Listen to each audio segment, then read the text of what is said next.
Hello मित्रों, आप हैं हमारे YouTube चैनल ऑर्गेनिक आहार पे और मैं हूं SK। आज हम लोग हैं नरसिंहपुर में और नरसिंहपुर में ऑर्गेनिक फार्मिंग से संबंधित एक ट्रेनिंग चल रही है 5 दिवसीय, जिसमें ताराचंद्र जी बेलजी उसके संयोजक हैं और उनकी बहुत अच्छी ट्रेनिंग हो रही है यहाँ पे। उसके संबंध में बहुत दूर दूर से लोग यहाँ पे आए हैं और हम आज हैं एक मैम है हमारे साथ में और उन्होंने इस क्षेत्र में बहुत अच्छा काम किया है। और जैसा कि 3 दिन यहाँ कंप्लीट हो गया है ट्रेनिंग का, आज चौथा दिन है, तो हमें थोड़ा सा मौका मिला मैडम से बात करने की। और आइए मैं परिचय करवाता हूँ, आप स्वयं ही मिलिए उनसे। मैडम, आप एक अपना छोटा सा परिचय दें। मैं सीमा सिंह हूँ और ग्वालियर में स्वास्थ्य विभाग में जॉब करती हूँ, लेकिन गार्डनिंग का मुझे शुरू से शौक़ था, तो लॉकडाउन ने इस बार मुझे बहुत समय दिया ये करने के लिए। तो मैंने इसमें इस बार थोड़ा सा प्रयास किया और एक टेरेस गार्डन निर्मित किया जिसमें सभी सब्जियाँ और फूल लगाए हैं। तो मैं काफ़ी समय से गुरुजी का यूट्यूब में देखा करती थी, तो वो जो कुछ बताते हैं, जैसे कि उन्होंने सजीव जल बताया है और गोवर्धन खाद बताया है और बेल का जो उन्होंने जैव रसायन बताया अपने को, बिल रसायन वो, और सट्रस बताया, तो उसका प्रयोग मैंने फिर किचन गार्डन में करना शुरू किया। तो मैंने देखा कि काफ़ी बेहतर उसके परिणाम मिले। तो अभी लॉकडाउन के समय में हमने थोड़ा से सब्जियों को मतलब लगाया था, तो उस समय कुछ सुविधा नहीं थी, तो हमने तो बोरों में ही लगा लिया, पास से मिट्टी ली और इस तरह से सजीव जल बनाने में ज़्यादा समय नहीं लगता है, तो वो तुरंत हमें उपलब्ध हो गया। और गोवर्धन खाद के लिए भी ज़्यादा समय नहीं लगता है, 3 दिन में वो तैयार है, तो वो तुरंत हमें उपलब्ध हो गई। तो इस तरह से मैंने उसका उपयोग किया और गिलकी में तो इतने बेहतर परिणाम देखने को मिले कि हमारी सिर्फ एक गिलकी ने इतना उत्पादन दिया कि जो कहते हैं गुरुजी कि आपको हर एक पत्ते में फल मिलेगा, वो एक्चुअल में हाँ सही मिलता है। और एक नहीं, कभी कई में तो एक बार एक पत्ते में 2-2 फल भी हमने गिलकी के। बहुत सुंदर। मैडम, आपको रोकते हुए मैं चाहूँगा, जैसे आप मतलब भोपाल शहर में रह रही हैं और वो डेंस एरिया होगा, घनी आबादी एरिया होगी, वहाँ पे सारी चीज़ों का व्यवस्था आप करती कैसे हैं? पास में ही जो खालिस्तान जगह अपने प्लॉट्स वगैरह पड़े हैं, वहाँ से हमने मिट्टी कलेक्ट कर ली थी। और कुछ गाय हमारे यहाँ से घूमते हुए आती हैं, तो वो जो तिराहे चौराहे पे इकट्ठे हो जाती हैं, तो वहाँ से हमें गोबर कलेक्ट करने के लिए मिल जाता है। और जिनकी वो गाय है, फिर उनसे मैंने बोल के रखा कि भैया मुझे गौमूत्र दे देना आप, है ना, और थोड़ा सा गाय का दूध भी दे देना, तो उसे छाछ बना के वो सट्रस में उपयोग हो जाता है। तो ये आसानी से हो गया। सुबह सबसे पहले उठ के अपन जाके गोबर।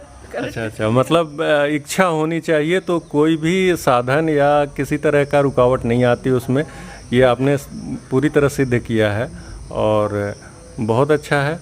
आप यहाँ ट्रेनिंग में कैसे आई, आप इसके बारे में कुछ बताएं। यहाँ ट्रेनिंग में आने का पर्पस, मैं 3 साल से इस शिविर का इंतज़ार कर रही थी। बीच में लॉकडाउन की वजह से नहीं हो पाया, क्योंकि गुरुजी जो कहते हैं ना जैविक जीवन शैली, तो मुझे वो जानना था उसका पूरा।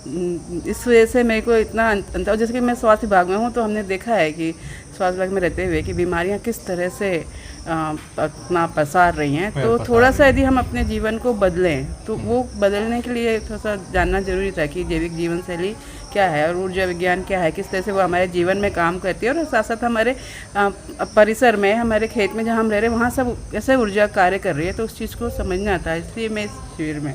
हाँ, मतलब हम कर तो सब कुछ रहे थे, लेकिन एक सिस्टम के तहत नहीं कर रहे थे। कहते हैं जैसे बिना गुरु ज्ञान नहीं, तो वो वाली बात थी। और एक तरीके से समझने के लिए आप यहाँ आए, कैसा लगा आपको यहाँ के? बहुत ही मतलब शब्दों में बयान नहीं कर सकते, क्योंकि गुरुजी का जितना भी एक शुरू से संबोधन सुना, तो जितने भी क्वेश्चन थी कि कहीं कुछ ऐसा जो संशय थोड़े बहुत थे कि किस तरह से ऊर्जा विज्ञान कार्य करता, तो एक एक संशय यहाँ पे ख़त्म हुए और इतना सकारात्मक प्रभाव मिला कि मैं बताना चाहूँगी कि अभी मैं यहाँ आने से 15 दिन पहले मुझे डाउट था कि मैं पहुँच पाऊँगी कि नहीं, क्योंकि मुझे ना वायरल फीवर हो गया और मेरे पैर में मोच आ गई और इतना स्वेल था, सिर्फ 2 दिन पहले ही स्वेलिंग ख़त्म हुई। वो भी मैंने कहा नहीं, मुझे तो जाना ही है किसी तरह से। तो कहते हैं ना, यदि दृढ़ इच्छा शक्ति है आपकी तो आप प्रकृति स्वयं आपकी मदद करती है। और इत्तेफाकन 2 दिन पहले मुझे एक हमारी माता जी हैं, उन्होंने एक ऐसा उपाय बताया, बोले बेटा तो इतने दिन से परेशान है, घर में ऐसे ऐसे कर लेना तो ठीक हो जाएगा। और मैं यहाँ आ पाई। आजकल हम लोग अपने परंपरागत जो हमारे कार्य थे या परंपरागत जो चिकित्सा पद्धति थी उससे दूर हो गए हैं, और ये उसका उदाहरण है कि हम लोगों के जो बुजुर्ग लोग जो हैं, जो चिकित्सा किया करते थे वो काफ़ी प्रभावी है। उसी तरह जो हमारे बुजुर्ग या हमारे मतलब जो पहले पूर्वज जो किया करते थे खेती, वो भी बहुत उन्नत था। कहीं ना कहीं उससे भटक गए हैं हम लोग, और आज उसकी ट्रेनिंग करके पुनः हम वहाँ जा रहे हैं। मैडम, मैं आपसे एक चीज़ जानना चाहता हूँ। शायद आप की ससुराल जो है वो आदिवासी क्षेत्र में है, वहाँ आप वहाँ के लोगों के लिए क्या कैसे करना चाहती हैं, इसके बारे में थोड़ा प्रकाश डालें।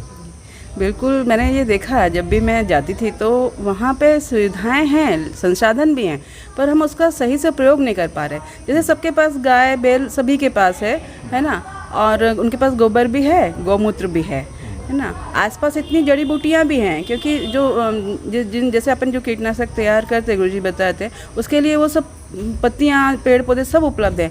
पर यह है कि या तो जानकारी का अभाव है या फिर सही से जानकारी नहीं है, तो वो उसका उपयोग नहीं कर पा रहे हैं। तो मैंने अभी शुरू किया है इस बार, थोड़े से क्षेत्र में मैंने मेडिसिनल प्लांट का किया है। तो अश्वगंधा लगाया है और थोड़ा गेंदा लगाया है, और उसके बाद आगे वो तैयारी है। तो मेरा है कि ना, जब उनके पास गाय भी है और गोबर गौमूत्र सब उपलब्ध है, तो उसका सही तरीके से उपयोग कर, वो पहले से जो घूरे में डाल रहे हैं वैसा ना करके, वो सही तरीके से जैसे गोवर्धन खाद और सजीव जल बना के उसका उपयोग करके वो अपनी खेती को बेहतर कर सकते हैं। तो मेरा प्रयास है कि सिर्फ कहने से तो बनेगा नहीं, तो हमको पहले करके दिखाना पड़ेगा, एक मॉडल डेवलप करना पड़ेगा। हाँ, जब तक प्रत्यक्ष लोग देख नहीं लेते हैं, विश्वास करना मुश्किल होता है। और सही में उनके पास सारे साधन हैं, तो गौ आधारित कृषि जो है हम उनको सिखा सकते हैं, और आप बहुत सराहनीय काम कर रही हैं।